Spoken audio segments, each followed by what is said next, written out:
Өлкөдө эпидемиологиялык кырдаал курчуй баштаганда жогорку кеңештин депутаты Марлен Маматалиевдин демилгеси менен элдик штаб түзүлгөн. Жарандардын ден соолугуна кайдыгер карабаган атуулдарыбыздын башын бириктирген штаб тез жардам унаалардын жетишсиздигине байланыштуу бейтаптарды ооруканаларга жеткирүүгө көмөктөшө баштаган. Башында 5 унаа менен башталган команданын катары ыктыярчылар менен толуктала отуруп 120 автоунага чейин жеткен.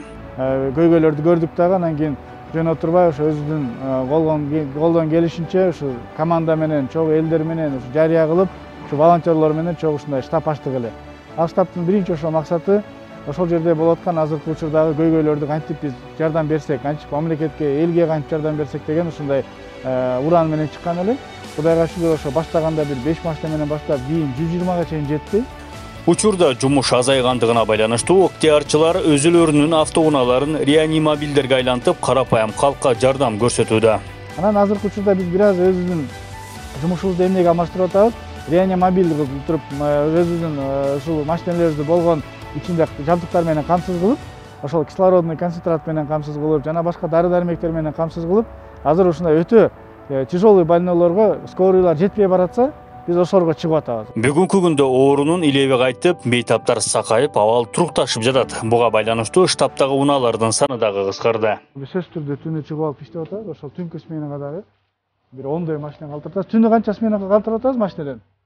Түнкү 10 чакты машина калып атат. Учурда элдик штабтын ыктыярчылары Ысык Көл облусунда абал курчуп жаткандыгына байланыштуу бул аймакка жардам берүүнү колго алышкан. Дарыгерлердин алгачкы тобу көлгө жөнөтүлдү. Уштун дагы азайганына байланыштуу биз бир бригаданы эмеге көлгө жиберип атабыз. Көлдө дагы барып, көлдө акыбал бир аз күчөгөн сүйүп мындай баратат. Ошол жерге болсо дагы биз жардам берели деп, ошол атайын күчтүү медиктер менен оборудовать этип, скорыйга ошону жиберип атабыз эртеңчи. Бир азыр предварительно биринчи группа кетти алдыга. COVID-19 оорусу менен күрөшүүдө ыктыярчылардын эмгеги ополтоодой. Карапайым элибиз бир муштумдай түйүлүп бул илдетке каршы турду. Азыркы учурда да ыктыярчылардын катарына жазылып жардам көрсөтүүнү каалагандар арбын.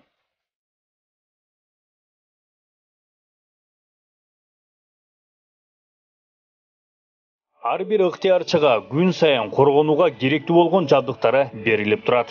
И также выдаем полный комплект СИС.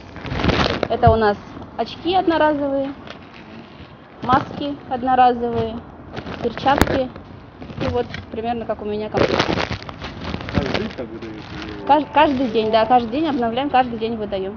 Кубанычбек Кыпчаков штаб түзүлгөн биринчи күндөн баштап тынымсыз элдин кызматында, кыйын кырдаалда кайдыгер карабаган жарандар менен биргеликте өз өмүрлөрүн тобокелге салып жардам беришүүдө. 5 машина алып келдик эле, биринчи күнү эле 25 машина алып чыгып кеттик. Ыктыярчылар келипчи. Экинчи күнү 42 машина, 45 машинага жакын чыктык. Үчүнчү күнү ровно линияда 70 машина болдук. Өз ыктыярчыларчы. Учурда элдик штаб дарыгерлерди ооруканаларга жеткирүүнү да ийгиликтүү ишке ашырууда.